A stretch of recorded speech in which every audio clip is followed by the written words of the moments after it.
नमस्कार सांग माने मो झिली मो चैनल को स्वागत करुछि। आज गोटे फ्रेश रेसिपी को स्वागत करुछि।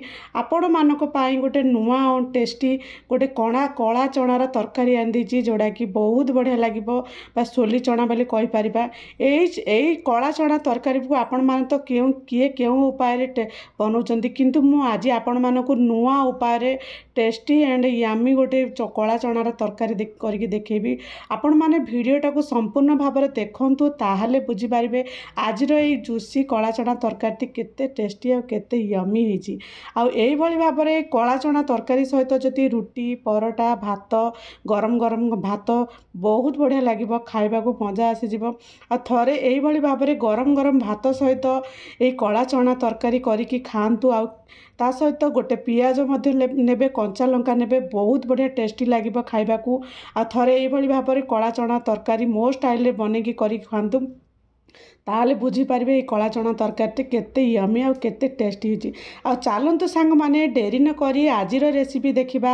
आज रेसिपी आपण मानकू कला चना तरकारी बा छोली चना तरकारी बोली मध्य कहि परिबा। आ वीडियोटा को संपूर्ण भाव में देखंतु ताहले बुझी पारे आज रेसिपी केते डेलीशियस और केते टेस्टी। नमस्कार, झिलीज किचन को स्वागत करुची। आज मु बनेबी कला चना रेसिपी बा कला चना तरकारी। सेति मु जोड़ा कि कला चना आगुरु राति बतरे कि नहीं बा 2-3 घंटा बतरे देवा ताकू भल भाव में जमी भल भाव में सी बतरी भल भाव में फुली जीव से प्रति ध्यान दी भल भाव में 2-4 घंटा बतरे देवा।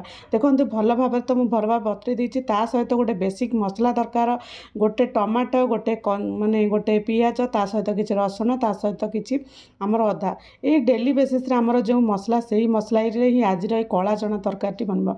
यही सब मसला को गोटे गोटे ग्राइंडिंग जार नहीं कि तार गोटे परफेक्ट गोटे पेस्ट बनई देबा जोड़ा कि टमाटो कंचा टमाटो पियाज रही परफेक्ट गोटे माने पेस्ट बनई देबा। ता सहित गोटे कड़ई नहीं गली। कड़ई रे आज प्रेसर रे बनौनी कला चना तरकारी कड़ई रे बनाऊँगी। जो कला चना तरकारी को बतरे देइथिले सेटा को माने कड़ई रे नहीं गली। कड़ई रे नहीं गला परे ताको अल्प टिके आमर लुण दे देबा। ता सहित अल्प टिके खाइबा सोडा दे देबा। ता सहित अल्प गोटे अनासी फूल ता सहित गोटे डालचीनी यही सब जिनस को देई ताकू अल्प टिके पानी दे देकी ताकू गोटे माने किछि समय सिझीबाकू देबा।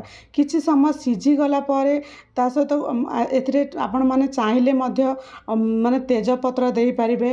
तेजपत्र मध्य बहुत बढ़िया लगे किंतु तेजपत्र देनी। ता सहित दरकार मुताबिक लुण देकी ताकू किछि समय एमती माने गैस रे किछि समय फुटिबाकू देबा।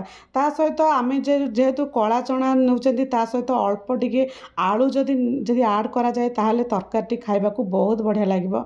आपण माने चाहिले आलू को देई पारिबे न देई पारिले भी बहुत बढ़िया लागिबो। ता सहित गोटे गैस रे बसई देली ताकू लो टू मीडियम जाल रे किछि समय घोड़ाई की ताकू फुटिबाकू देबा।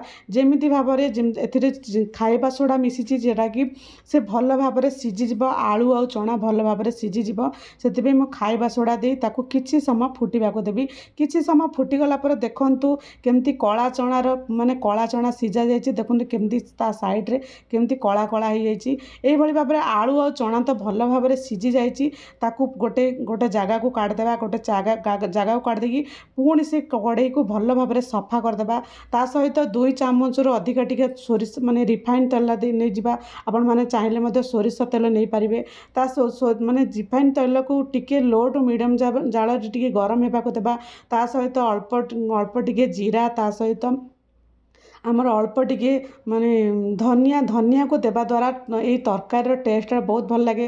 कारण धनिया जो फुटीगला पर तार बास्नाटा ता सहित पाटी को खाइबा द्वारा जो धनियार बास्ना धनियार पाटी को बाजिबो ताहले बहुत बढ़िया लागिबो। ता सहित बाटी रखिथिबा अदा रसुण पियाज टमाटर जो पेस्ट को पकई देबा। पेस्ट को पकई लो टू मीडियम जाल रे भल भाव रे भाजिबा। ता सहित बेसिक मसला गोटे चामच लंका राग लंका गुंड गोटे चामच अल्प टिके काश्मीरी लंका गुंड ता सहित अल्प टिके हलदी गुंड लुण ता सहित किसी गरम मसला गुंड आमर डेली बेसिस रे जो मसला गुंड होची से मसला गुंड को भल भाव में लो टू मीडियम जाल रे भल भाव में कषिबा। एठी मन रखंतु जेते मसला को भल भाव में कषिबा ଯେପର୍ଯ୍ୟନ୍ତ ତେଲ ଉପରକୁ ଏମିତି ଉଠିକି ଭଲ ଭାବରେ ମସଲା ନ କଷି ଯାଇଛି ସେ ପର୍ଯ୍ୟନ୍ତ ଆମେ ଭଲ ଭାବରେ କଷୁଥିବା। ତାପରେ ଛାଣି ରଖିଥିବା ଆମର ଚଣା ଆଉ ଆଳୁକୁ ମାନେ ଚଣା ଆଳୁକୁ ଭଲ ଭାବରେ ମସଲା ସହିତ ଦେଇ ଭଲ ଭାବରେ ଏମିତି କଷିବା। ଯେତେ ମସଲାକୁ ଭଲ ଭାବରେ କଷିବା ସେତେ ଭଲ ଲାଗିବ। ଆପଣମାନେ ଚାହିଁଲେ ମଧ୍ୟ ଏଇ ଯେଉଁଭଳି ଭାବରେ ମସଲା କଷିଗଲା ପରେ ଏମିତି କଷା ମଧ୍ୟ ଖାଇପାରିବେ, ବହୁତ ବଢ଼ିଆ ଲାଗିବ। କିନ୍ତୁ ମୁଁ ଆଜି ଟିକେ ମାନେ ଜୁସି ବନେଇ ଦେଇଛି, ଆଉ ଏ ଜୁସିଟା ମଧ୍ୟ ବହୁତ ବଢ଼ିଆ ଲାଗିବ, ତା ସହିତ କଷାଟା ମଧ୍ୟ ବହୁତ ବଢ଼ିଆ। ଏଇ କଳା ଚଣାରେ ବହୁତ ପରିମାଣର ପ୍ରୋଟିନ୍ ଥାଏ। ତା ସହିତ ପିଲାମାନେ ତା ସହିତ ବଡ଼ମାନେ ନିହାତି ସପ୍ତାହକେ ଥରେ ନିଶ୍ଚିତ ଭାବରେ ଖାଇବା ଦରକାର, ଯେଉଁଟାକି ଆମକୁ ପ୍ରୋଟିନ୍ର କୌଣସି ପ୍ରକାର ଅଭାବ ରହିବନି। ତା ସହିତ ମସଲାକୁ ଭଲ ଭାବରେ କଷି ଦେଲା ପରେ ଦେଖନ୍ତୁ ମସଲା ସହିତ ଭଲ ଭାବରେ ସେ ଆଳୁ ଆଉ ଚଣା ସହିତ ଭଲ ଭାବରେ ମାନେ ମିଶିଗଲା। ଏଇ ଷ୍ଟେଜ୍ରେ ଆମେ କିଛି ପାଣି ଦେଇଦେବା, ଯେଉଁଟାକି ମୁଁ ତରକାରୀ ବନେଇବି, ଯେଉଁଟାକି ଅଳ୍ପ ଟିକେ ଜୁସ୍ ରଖିବି, ସେଥିପାଇଁ ଅଳ୍ପ ଟିକେ ପାଣି ଦେଇଦେବା। ଦରକାର ମୁତାବକ ପାଣି ଦେବା, ଅଧିକା ପାଣି ଦେବାନି, ଯେମିତି ଆମ ମସଲା ସହିତ ମାନେ କଳା ଚଣା ସହିତ ଯେମିତି ଜୁସି ହେଇପାରିବ ସେଇଭଳି ଭାବରେ ଅଳ୍ପ ଟିକେ ପାଣି ଦେଇ ତାକୁ ଭଲ ଭାବରେ ମସଲାକୁ ଏପଟ ସେପଟ ଟିକେ ଘାଣ୍ଟି ଦେବା। ଦେଖନ୍ତୁ କେତେ ସୁନ୍ଦର କଲର୍ ହେଇଯାଇଛି, କେତେ ଡେଲିସିୟସ୍ ଲାଗୁଛି। ଆଉ ଏଇ କଳା ଚଣା ତରକାରୀ ବହୁତ ବଢ଼ିଆ ଟେଷ୍ଟି ହେଇଛି। ଆଜିର ସିମ୍ପଲ୍ ୱେରେ ବନା ହେଇଛି, କୌଣସି ପ୍ରକାର ଅଧିକା ମସଲାର ଦରକାର ନାହିଁ। ଆମ ଡେଲି ବେସିସ୍ରେ ଯେଉଁ ମସଲା ସେଇ ମସଲାରେ ହିଁ ଆଜି ବନେଇଛି। ଦେଖନ୍ତୁ ତାପରେ ଲୋ ଟୁ ମିଡ଼ିୟମ୍ ଜାଳରେ ତାକୁ କିଛି ସମୟ ଫୁଟିବାକୁ ଦେବା। ଦେଖନ୍ତୁ କିଛି ସମୟ ଫୁଟିଗଲା ପରେ ସେ ପୁରା ପାଣି ପୁରା ସୁପ୍ କରିଗଲାଣି।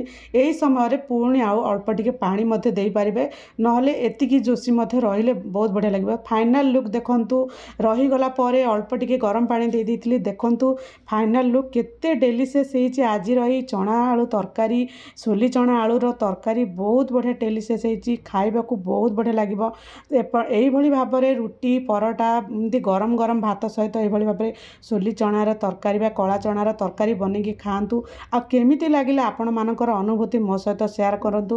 ଆଉ ଚାଲନ୍ତୁ ସାଙ୍ଗମାନେ, ମୁଁ ସର୍ଭ କରିଦେଲି ଆଜିର ଏଇ ରେସିପିଟି ଗରମ ଗରମ ଭାତ ସହିତ ଏଇ କଳା ଚଣାର ତରକାରୀ। ଆପଣମାନେ ମଧ୍ୟ ଏଇଭଳି ଭାବରେ କଳା ଚଣା ତରକାରୀ ସହିତ ଗରମ ଗରମ ଭାତ ଖୁଆନ୍ତୁ, ଆଉ ନିଶ୍ଚିତ ଭାବରେ କମେଣ୍ଟ କରି କୁହନ୍ତୁ କେମିତି ଲାଗିଲା।